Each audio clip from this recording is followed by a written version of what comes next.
Hello，大家好，我係華嘟嘟，今日我就想同大家分享我中意嘅音樂劇，我中意嘅偶像劇同埋中意嘅角色。咁我哋而家我講一講先。我中意《光之美少女偶像與你》，因為我覺得好似 Miu 同埋我喺佢身上都學習到偶像嘅嘢嘅，係啦。咁我最中意咧就當然係觸動天使啦，係啦！如果各位小朋友有睇嘅話，都知邊個係觸動天使啦。咁我點解中意佢咧？你問我點解中意佢？咁樣即係因為佢靚女啦，同埋咧佢個人都幾好笑嘅，同埋佢後期出現嘅，我比較中意後期嗰啲角色。係啊。唔知大家係咪都係同我一樣咧？歡迎留唔係嗰個冇得留言。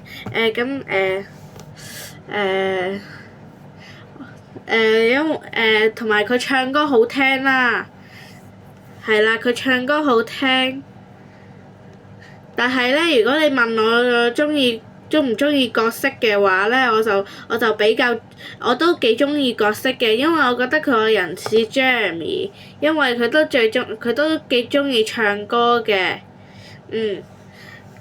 係啦，呢首《君の肌に谷に電気もあげるね絶対愛と時の終わらない奇跡笑顔のユニゾン答え話な産業最高のステージで君の歌の船そう係啦，就係呢首啦。唔知你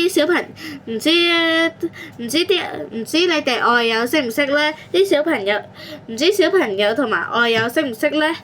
歡迎係啦，我都幾中意呢首歌嘅，又好聽，又好有節奏感，又易唱，係啦。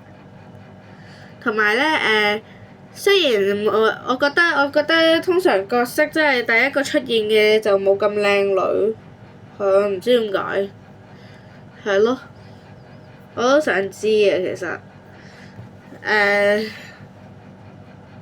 下次有機會問下 AI 先，係啦，咁咧我比較中意係光之美少女嘅，因為佢比較啱小朋友睇，或者大人都啱睇嘅，係啦。嗰個偶像光之美少女偶像與你咧，我有佢啲收藏品嘅，我俾大家睇下。好啦，就係呢個啦，呢個就係咧觸動天使親吻天使未變身嘅樣。呢個襟章好靚㗎，呢個襟章係抽㗎。我之前都俾大家睇過，但係俾大家再睇多次。嗱，咁咧呢個係最靚嘅，其他我就唔都拆翻出嚟啦，因為得呢個最特別，因為係襟章嚟嘅。係啦，雖然我唔會戴，但係我會攞去收藏。